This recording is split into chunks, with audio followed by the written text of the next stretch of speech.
Hey guys, it's your favorite sisters here with the Confessions of a Reluctant Caregiver podcast. On the show, you'll hear caregivers confessing the good, the bad, and the completely unexpected. You're guaranteed to relate, be inspired, leave with helpful tips and resources, and of course, laugh. Today's episode is part of our special series, Heroes Caring for Heroes. We're partnering with the Fisher House Foundation to highlight our brothers and sisters in care who are courageously sharing their caregiving journey for both the seen and unseen scars of military life and war. Now, let's jump right in to today's hero confession. I'm every woman. Here we go. Chicago. I'm every woman. I can Chicago. every woman. Oh, look, the snaps came in. Oh, they did. I'm not. And you know what? This is not The time for that. well, it's always the time for singing. But actually, I'm singing I'm Every Woman because of our guest today. Yes. This is, well, I'm not going to tell who it is yet. No, but don't you tell. know what? This is part of our Heroes Caring for Heroes series. Oh, I am so excited about this. I look forward to this every year. I do as well. This year's series is sponsored by CVS Health and Tenna Brands. They're one of the world's, well, it is actually the world's leading one. Yeah. leading Incontinence brand. Exactly right. And we are so thankful for them because they're allowing us to put this series on. I know. Well, and sometimes I pee on myself. Don't say it, but it is true. It's true. We're going to, well, okay. Menopause is hard. Okay, we're moving on. This show is not about menopause, and our guest is not in her head like, Yes, it is hard. You know what? That she's the perfect guest. she is the perfect guest. Okay. She gets it. She does. She gets it all. So I'm going Let's to talk about introduce her. Qwynn. Qwynn is amazing. She is every woman. I love She her. is. You know, Okay. in USA Today, they proved it. So did the state of Georgia. They did. She was number one. That's right. That's not even an intro. Oh, that's too bad because we're going to talk about that. I know. Go ahead, Jay. Okay, I'm ready. So today we have Dr. Qwynn Galloway-Salazar, also known as Dr. Q, with us. She is the founder and CEO of In Their Honor, among many things. She's an Army veteran. She's an end-of-life doula educator, and she's a storyteller. I've been talking to her already, and she is definitely a storyteller. She has devoted more than 20 years to elevating the quality of life of military and veteran communities. But last August, Qwynn's life took a sharp turn and things got really personal for her when her husband, Jose, a retired combat veteran and law enforcement officer, had a major medical emergency. That changed everything. Qwynn found herself in a new role, one that she had long supported for others, but wasn't a role that she was used to. It was a caregiver. This is something I love, and then we're going to let Qwynn tell a story. Why does Qwynn share her personal story? She says, I know others like me are wearing that same mask, feeling the weight of caregiving and the loneliness that often comes with it. Yeah, we all wear these masks. So she is here today to share her story and her insights and her passion for making sure that caregivers, Qwynn. yeah. Quinn's my caregivers best and friend. Oh Did my you know God. that? Qwynn, she's everybody's best friend. Thank you so much for being Thank you on for here being with us on. and listening to our banner. JJ and Natalie, y'all are I'm already almost in tears. I don't know if I want to keep my glasses on, keep them off because the tears are going to come. Happy, joyful tears, in between tears. But thank you both for having me here today. Yay, we're so happy. So, you know, the other thing is the way that I met Qwynn is that, Jay, she is USA Today's representative for the state of Georgia, although I think she is all the states. Woman of the Year because of the impactful work that she has done. And I mean, you guys, you definitely got to see the show notes because her list of accomplishments, she is definitely someone who is about changing the world. And I always want to be around people like that. Absolutely. Absolutely. She's going to change your view on caregiving today, too. She's going to affirm my caregivers Getting ready to go to that church. listen. You are going to go to church today, so get ready. She may sing a hymn. I don't know, Qwynn, so get ready. I bet Quinn's a singer. Yeah. So, Qwynn, let me ask you a question. Sure, let's do it. Number one, are you a singer? Absolutely not. So let's start from the beginning. I always like to say, let's start from the beginning, then we'll skip to the good part. So tell us a little bit about your background. And then, of course, how you and Jose met, et cetera, and then kind of walk us up to that time where you get the call. I mean, there's a lot in between. So you were born, but then skip some stuff. Yeah, so it all started when I was born and raised in Queens, New York. So I am a New Yorker by way of Atlanta, Georgia. Okay.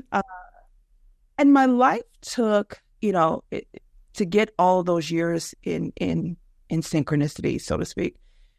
My life took a sharp turn in 2001, 9/11 to be exact. I was a college student. I had just got out of basic training. My duffel bag was literally sitting in the corner of my room as I watched the Twin Towers go down. Wow.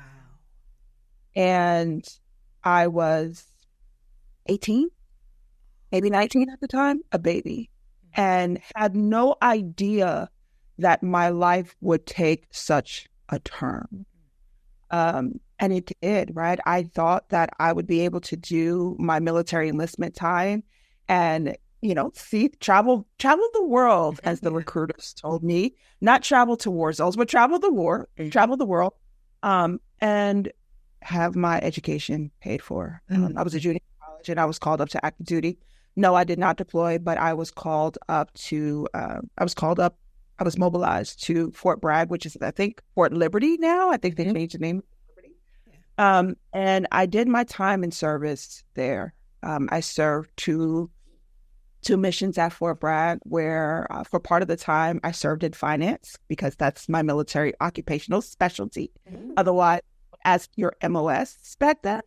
But then I took a test and I had a special identifier for postal work. And so I got the chance to run the mailroom. And in running the mailroom, that changed the course of my life. Because what happened was I was a lone soldier of one in that building because of federal regulations. But I had soldiers that would come in to pick up their mail. And these were soldiers that were either getting ready to deploy to the Middle East or soldiers that were coming back from the Middle East. And in these moments, whether they were enlisted soldiers or they were officers, I had the unique opportunity to engage with them and them engage with me. And many of them shared their stories of what they were afraid of, what they were concerned about prior to leaving. And for those that were coming back home, some of them sharing what their experiences were like in combat. That put chills on me. I got to tell you that because I think that's just one example, Qwynn, of you never know, no matter where you are, how you're going to help people. Like you don't know. It doesn't matter where you're placed. I just, that put chills on me. Yeah. That she got the stories. And I was like a 21-year-old kid. Like I was a kid. I didn't know anything, right? All I knew was, okay, people are coming and they're sharing their deepest and darkest thoughts and worries and fears. And I'm just holding it. I got off of active duty and I decided to go back to school. All right. So my bachelor's degree is in criminal justice. My master's degree is in counseling. I realized at that point that I wanted to make a difference. I realized that at 21, 22, there were service members that were coming home different than when they left. And so it started me on this long journey decades later. Sometimes I say to people, I can still smell the Similac behind my own ear because it seems time has went where. But it started my journey in caring for service members, veterans, their families, caregivers, and survivors. And that has been the breadth of my work for over the last 2 decades. I met my husband in about 2007. I was supporting military families, and we worked in the same building. And we were friends first, and our relationship shifted. And here we are, almost close to 20, almost. Oh, I love that. Well, you know what? I want to back up for a sec, though. Yeah. There's something when you were like, I've been caring for service members. You were caring at 21. 21, 22. But did you care at all when you were younger? If you look back, I feel like you have a family who probably has some Karen in it. Again, my Southern, some Karen. You're not even caring. Yeah, no, you're caring. You're caring for You're people. caring. You've been caring for some people. People, you know what's even funnier? And I don't know if I've ever even shared this on any platform. So when I was in high school, so I'm almost 6 foot tall, right? I know you can't tell because I'm sitting in the seat. I can. That's why I said I know your daughter was a middle hitter. So when I was in high school, a lot of the coaches wanted me to play a sport. I have 2 left feet.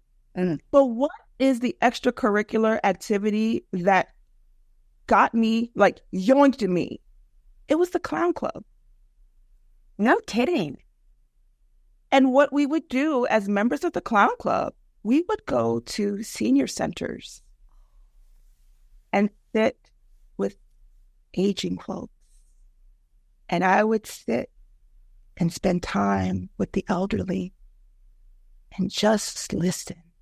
I can't believe that ASVAB didn't give you more than finance. Well, they did, right? You know I what I was mean? medic and a welder. Yeah. I was in neither one of those. So That's funny, though, because I remember taking the ASVAB. I barely passed. She failed cooking. Again, why I'm a civilian, non-military. it's so okay. But yeah, when I think back in hindsight, right? And yeah, there was caregiving along the way, right? My parents had me at an older age, so I've always had this older spirit because that's kind of how I was raised. Yeah. My mom, that lady, she's just a carer through and through. And so she retired when I was in the 6th grade, and she would make me volunteer and do stuff with her all the time. Yeah. So the clown club just seemed to fit.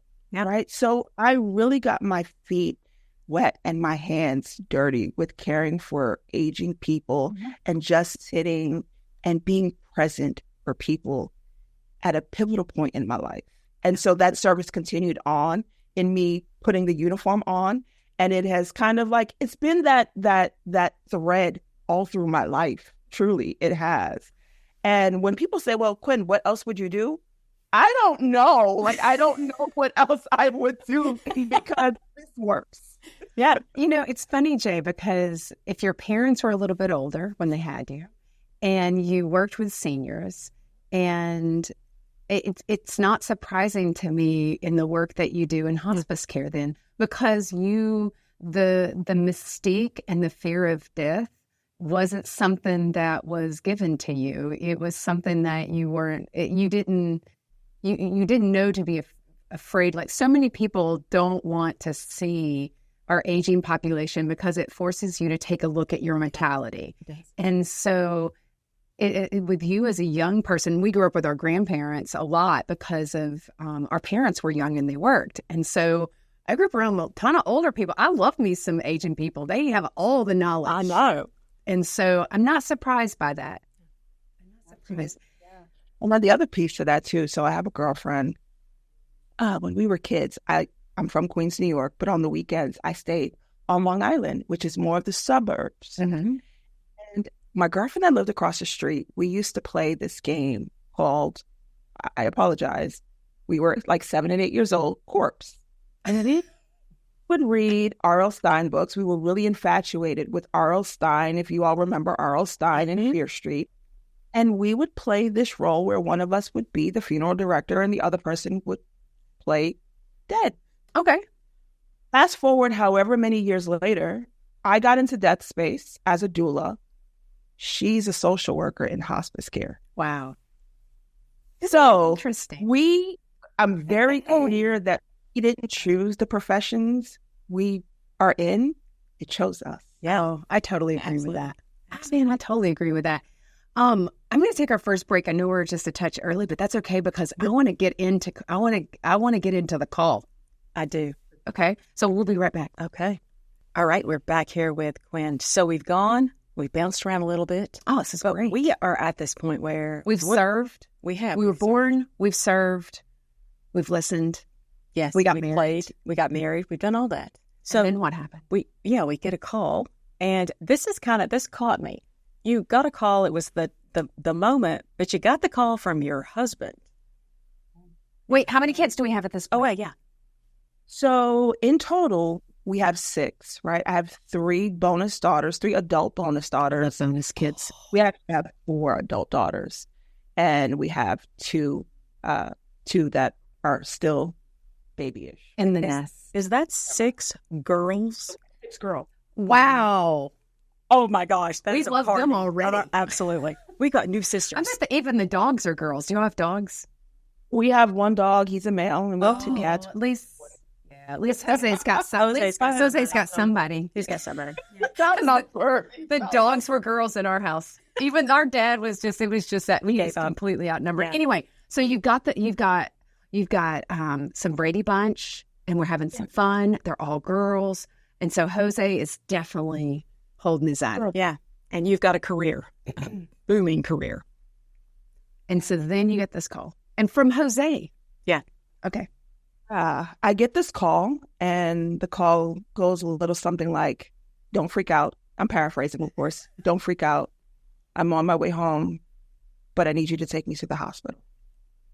Now, coming from a man that does not get sick, coming from the man that we all look at as Superman, that was the scariest thing I have ever heard him say. He won't take sick days, none of the above. And so I knew something was really wrong. And so, and I've shared, like, it's his story to share, but in essence, I get him to the hospital. My husband's also a first responder, so he retired from the military as a military police officer. Okay. 28 years. And he went into law enforcement again after retiring And it makes from the military. sense. Yeah. I mean, It makes sense. Like, he just took one uniform off and traded it for another. it's a new outfit. I mean, women change outfits all the time. That part. So I'm grateful that the hospital we took him to know him. Yeah. Because he's a responder. And so they immediately triaged him. In short, one of the nerves in his brain had a stroke, impacted his vision, his mobility, caused a palsy. And here's the thing. I send my husband off every day, hoping and praying he makes it home safe because of the world we live in. Never once have I thought I'm going to send that particular day, I wasn't thinking I'm going to send my husband off to work today and our lives are going to change in a way that I couldn't imagine. And it did. We stayed in the PCU for a few days because the thought initially was he had a brain injury, that how did this happen with him not realizing that something happened? So it went from a full-on stroke to, did you hit your head? Was it a concussion? Like, how did all of this happen, to come down to find out that this single nerve in his brain went haywire? Well, and how old was he? Because he was a pup, wasn't he? 56. Yeah. So he's still young. Young. I mean, you're thinking, and are they thinking at that point, because did they know at that point that he was a former service member that had combat experience? No one asked. No one asked. No one asked that question. And here's the thing. In the midst of being his wife, the hat of Dr. Qwynn, the hat of this is what I do for a living, it wasn't even there. Right. Right? It wasn't there, because my thoughts were, is my husband going to be okay? My kids, our girls are scared out of their mind. What does the way forward look like? Yeah. My husband has very illustrated tattoo art on his arms that include combat boots and flags, and he's got IVs and connected to all types of equipment. and no one said to him, "Are you a veteran?" Let me ask you, Qwynn, why is that important for civilians like us and for people who work in the medical profession or people who work in a helping profession where you're going to come in contact with another person? Why is that lived experience, especially as military, we'll just carve out military, why is it important to ask? Yeah, there's so many reasons why that's important to ask, but just to think of a top few, asking the question, and I want to be very clear in the way that this question is asked, asking the question, have you served, right? Mm-hmm. It allows for that provider, wherever you are in the provider spectrum, mm-hmm. to be able to say, okay, how can I show up for this veteran or this service member or this military spouse, fill in the blank, in a way that's culturally appropriate to their need, to their care. The nights that my husband was in that hospital, when he fell asleep, I stayed awake because I knew that throughout the night, they were going to come in and bombard their way in. For someone who has been in combat, for someone who has experienced trauma, those sudden noises, those sudden jolts can be jarring to them. Which ultimately, and I'm grateful that this wasn't our case, but so many days after leaving the hospital, I sat and thought about that can exasperate what that veteran, what that caregiver is going to experience when they leave out of that medical system and go back home. It's almost as if I understand that we are trying to care for that person while they're in the hospital, but you're reactivating. Mm-hmm. Yeah. Reactivating traumas, you're reactivating just episodes or images that they've had in service. Not all of them, but it's important to know. So it's important to know, have they served? Because then there are certain illnesses, there's certain, he may have had a traumatic brain injury that exactly serving, right? That you need to know about, right? So there's so many things there when you think about asking that question, taking my husband out of that hospital bed and putting a woman veteran in that hospital bed, or putting not even a woman veteran. You think about sexual trauma. There's so many things to think about. Yeah. So many reasons why it's important to say, have you served? Mm-hmm. We know many of our service members and our veterans who went into combat, they've experienced burn pits. They've experienced a multitude of environments that can impact their health upon return.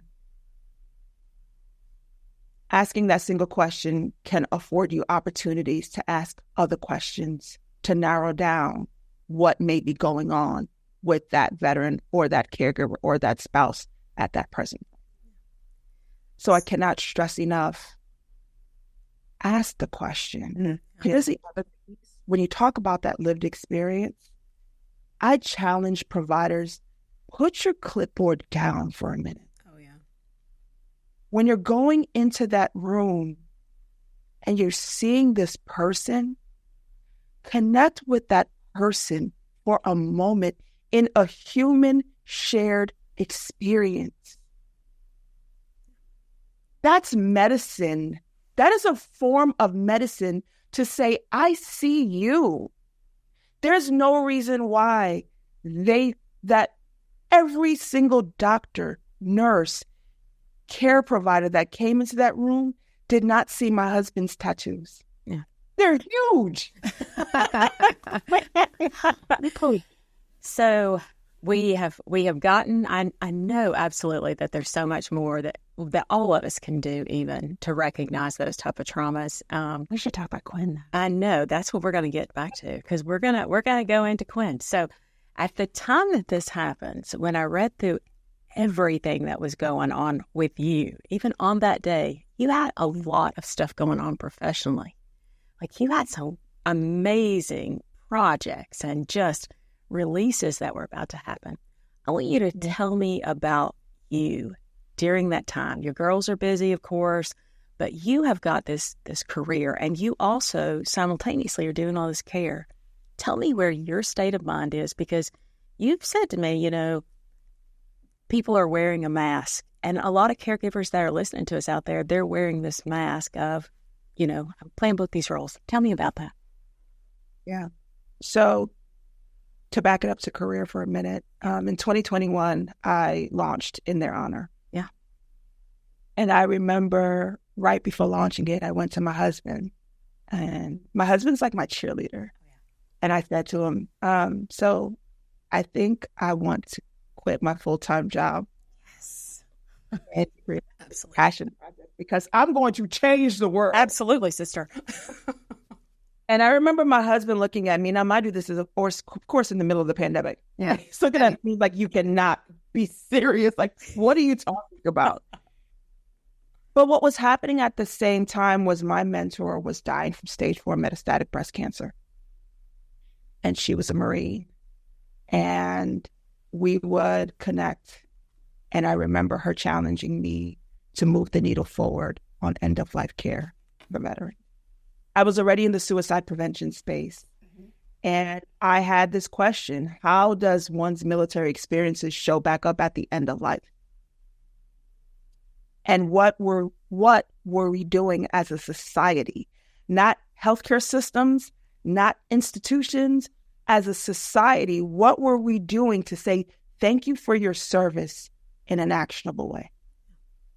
And so my husband agreed and said, if you are serious about this passion project, I support you to build it.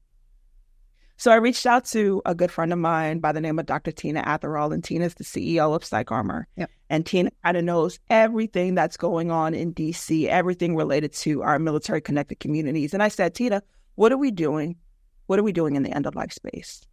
And I was angry because we had just lost my mentor, and I was grieving. I was hurt. I was sad. I was feeling all these things. And I ranted to Tina, and she has the most calming voice ever. And after I finished ranting, she said to me, what are you going to do? And I'm that person that's like, did she challenge me? I think she challenged me. Bring it. Exactly. I need to do something. And so we partnered together, and we created a collection of courses called Caring for Veterans Through the End of Life. And those courses are specifically designed. One is for communities, compassionate communities. The second one is designed for healthcare providers. And the third was designed for caregivers and loved ones. Mm-hmm. The launch of that collection literally happened when I was in the hospital. And I am grateful for my community and my tribe that pushed it out, because I was not in the headspace to do so. I was also, and I'm going to be transparent and vulnerable, and I feel the prickles behind my eyes, I was also being tested to back up what I preach in terms of we need to be support for one another. I, at the time, with my husband being home because we did not know if he was going to be able to go back to law enforcement, everything was just unknown. His mobility was affected, so we had to hold his hand wherever he went.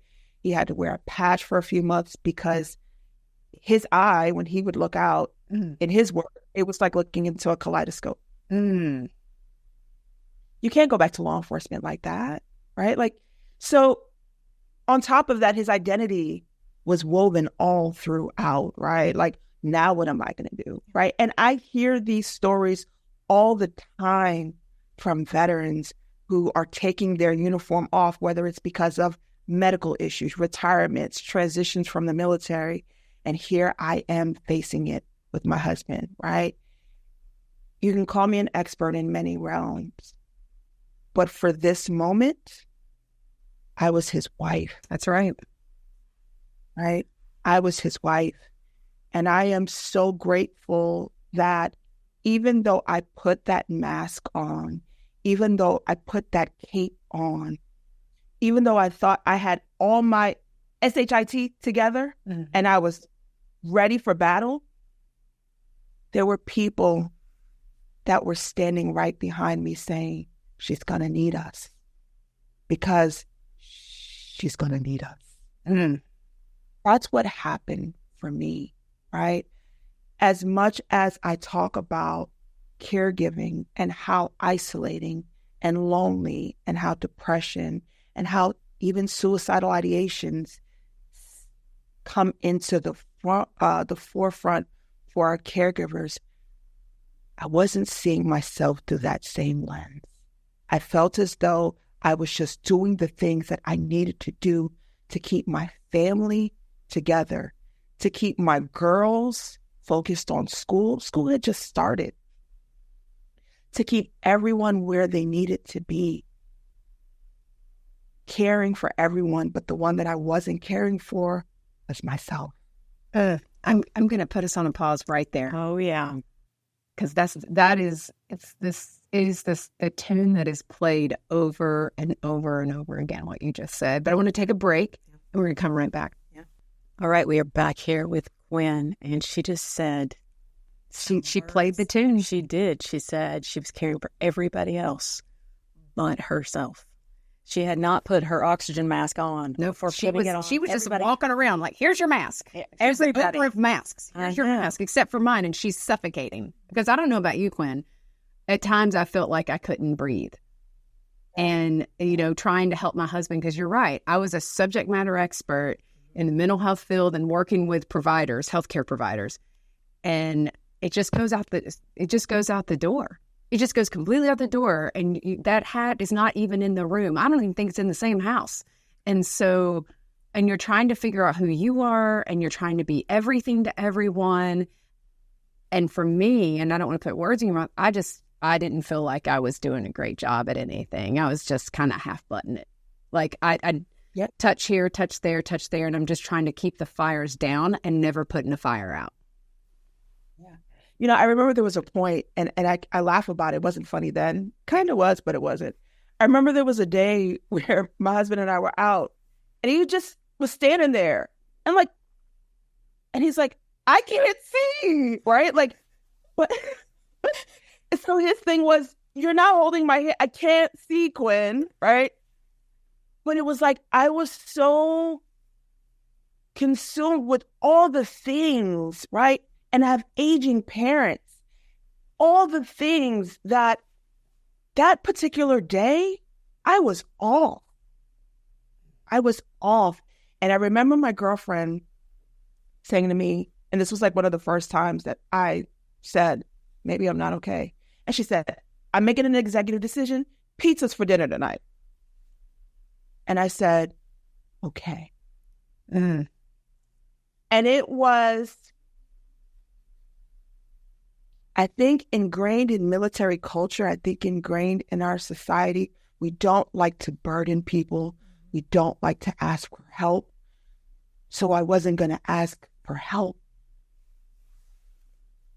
But my girlfriend flipped this whole experience on its head by saying, I can't change your situation, but I can make sure that your favorite food, you and your family have it for tonight. And it became almost a ritual, right? Like Fridays were pizza night, and I would my doorbell would ring, and there would be pizza pies off the doorstep. So I never had to say, and I'm using that as just one singular example, I need help, right? And I'll even be a little bit more, I'll share even more about my reluctancy. Quite honestly, I was his wife. And I did not accept the term caregiver for a very, very long time. Even though to a certain degree my caregiving duties were over, there are certain things for the rest of my husband's life that I have to watch for because he is prone to stroke. Yep. It took having a conversation with you, Natalie, and you read me. I'm going to say it again. She read me because I was not connecting my own lived experience and saying, this is my lived experience out loud. The moment that I did that, the moment that I allowed myself to show up in that way, allowed me to talk to other caregivers and say, I see you because I've been you. And I will be you, I'm sure, again. It's my why. Was it a sucky experience to have to go through to solidify my why? Yes. But when I think of the 14.3 million military-connected caregivers, I have to broach this topic not just as Dr. Qwynn, ... I have to broach this topic from the standpoint of I've been a caregiver for a veteran too. And that speaks volumes, friend. That's so important to, and I'll say this.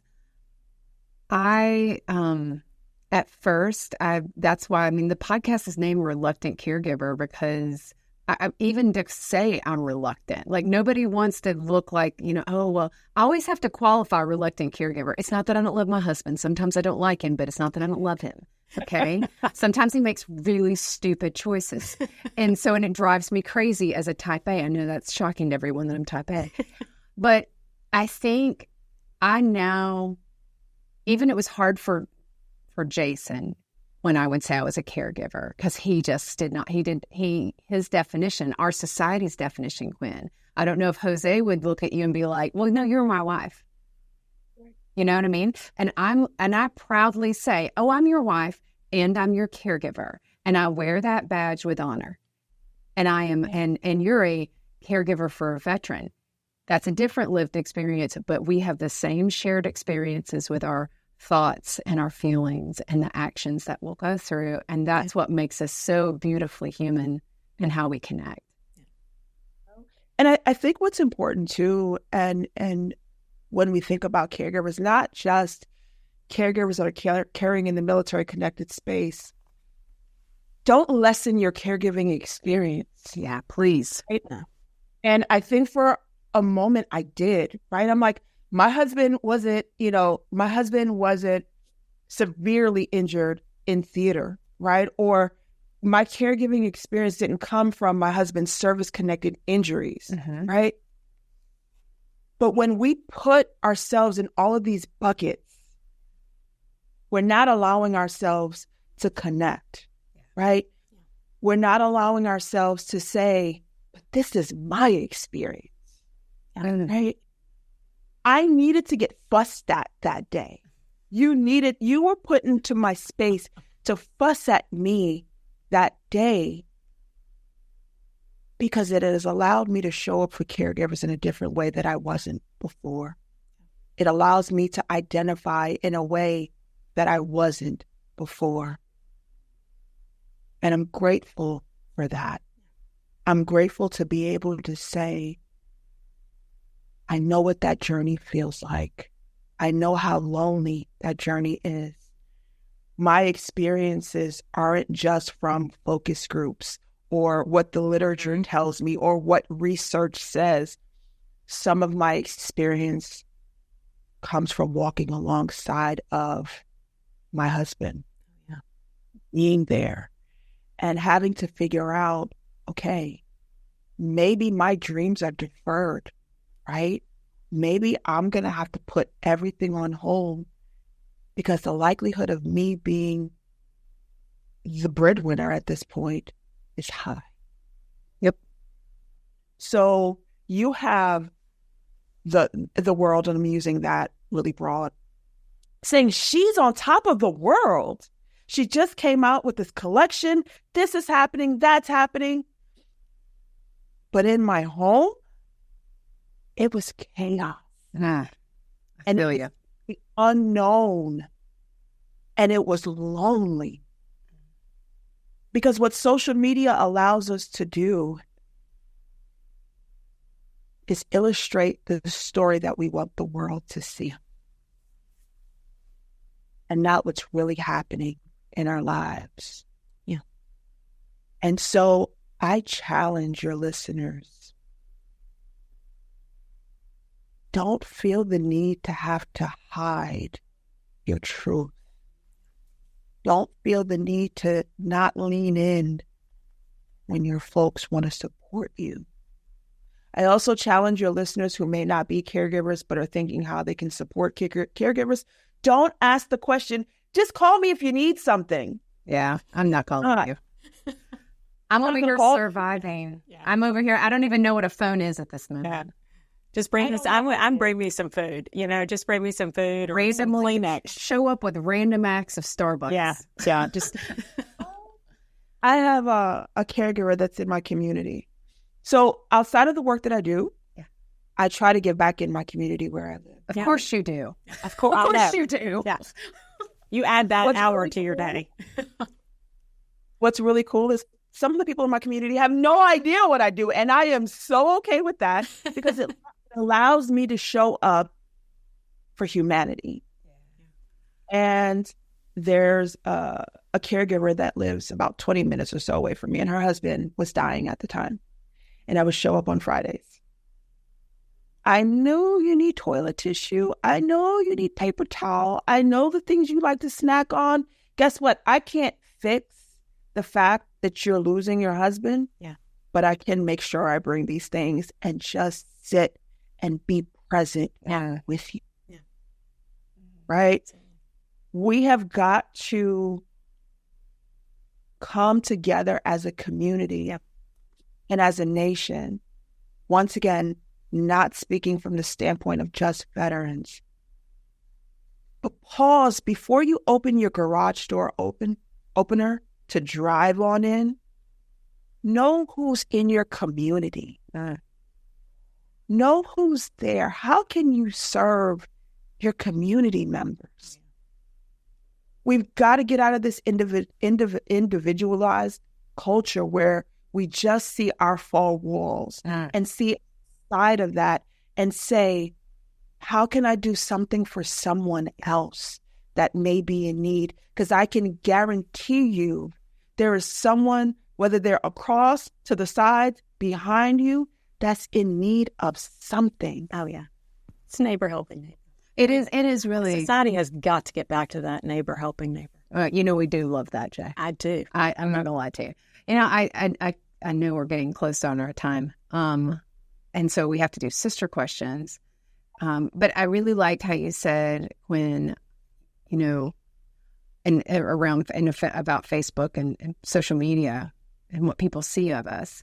We got to be okay being vulnerable and showing ourselves. And when life is hard, because when we give permission to show that, we make it normal and we allow for people to be vulnerable and not feel like they're going to be rejected, because that's really what the root cause is. No one wants to be rejected, or you've got your cape on and you've got all this greatness going on around your life and you don't want, and this was me. I don't want to show everybody that I'm failing at home. I want to be a success because that's what I think I want to be. I want to, and I didn't have the comfort level to feel vulnerable until I started journaling and really talked about taking that mask off. Taking the mask off is one of the most freeing, I'm just going to take this mask off. I am exhausted from wearing it. My shoulders are so tight. I'm going to take it off. And if you don't accept me for me, that's on you. So I'm going to show up for myself and not show up for show. Yeah. And it's so, I talk about hope all the time, and I know hope is such a cliche word, but, for me, it's an acronym. Yeah. There's hope when I'm able to hear other people's experiences, right? Hearing experiences give me hope. when you are transparent and vulnerable and you allow your reluctancy to bubble up, you're giving people hope to say, it's okay. You're freaking human. Exactly. Okay. We've got to do a better job in bringing humanity back to this human experience. I love this. I love Qwynn. I told you I'd love her. You'd like her. She's my best friend. You know, Qwynn, we're going to do some sister questions. All right, let's do it. Okay, so I am big on Lord, please help me. So here you go. Qwynn, I've got the Lord, please help me question. I love that you shared the question or the statement that the day that you were off and your husband said, I can't see. Like, I love that because there are days I'm off and I'm with mom and I'm like, I see everything but the person I'm supposed to care for. I know. I'm like, what is the problem? I'm standing to go in the store and my mom's like, well, could you get my rollator or my wheelchair? I can't walk. Move your legs, lady. What's the problem? Oh, you've got Parkinson's. Oh, yeah. Sorry about that. Tell me, just give our listeners two things because we all have got the off days. Like I have shut down. Give me one or two things that you would say to all the people that you help to help you through those off days, to maybe get you to a semi-on place. Yeah. So first, give yourself some grace. Right? I immediately wanted to beat myself up in that moment, but I had to give myself grace. I apologized and was like, well, let me get your arm, right? Like, give myself grace. But it was also an indicator to me to tell me I'm not good, right? And that self-care, another term that we probably use too much, I need to find a few minutes just for me, to center me. Because if I'm not good, no one in this house is going to be good. And it's that domino effect. So give yourself grace, but also know what's that one thing you can go do. Can you go outside for 10 minutes alone for a walk, to breathe, to feel the sun? Hell, to jump in a puddle, right? To feel for you. Is it journaling? Is it singing as loud as you can? I'm every woman or man or whoever you are. What is it that for a moment allows you to just focus on you and do that and do it again and again. And then it becomes a part of a routine of your everyday. Even if it's 15 minutes, do it. I'm going to add one more. If someone says they're dropping off pizza, or if someone says they want to do something, just say yes. Let them. I love it.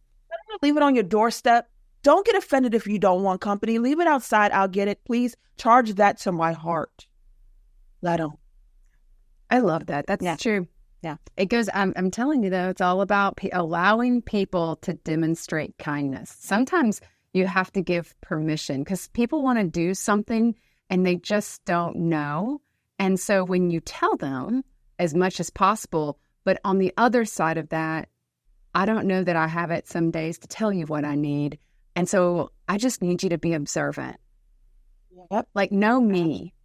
Don't do fakey know me. When you know me, then you know what I need, really. And I know that sounds very that's a lot of pressure. No, it's not. Not when you know. When you think about who you love and who your friends are, you know what they need.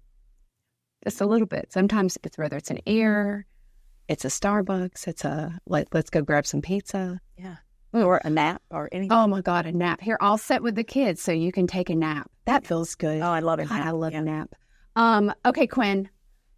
Speaking of naps, what is your favorite guilty pleasure? The one thing that you do just for yourself. Only for you. Only for you. Art. So, I work in the death space. I have to do so. Oh my God. Right? So on the other side of this office is my art. I have a whole art setup. And I paint and I indulge in what's called diamond art. Uh-huh.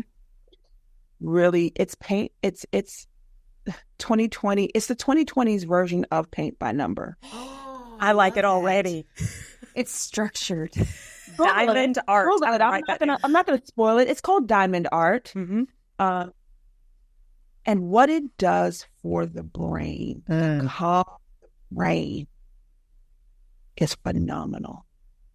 And when I need for my brain to calm, I go to Diamond Art. Ooh, I'm going to Try that. I got to find You another. should do diamond art when you come up to DC. You should bring some. We should do that. Yeah. We should have a little quality time.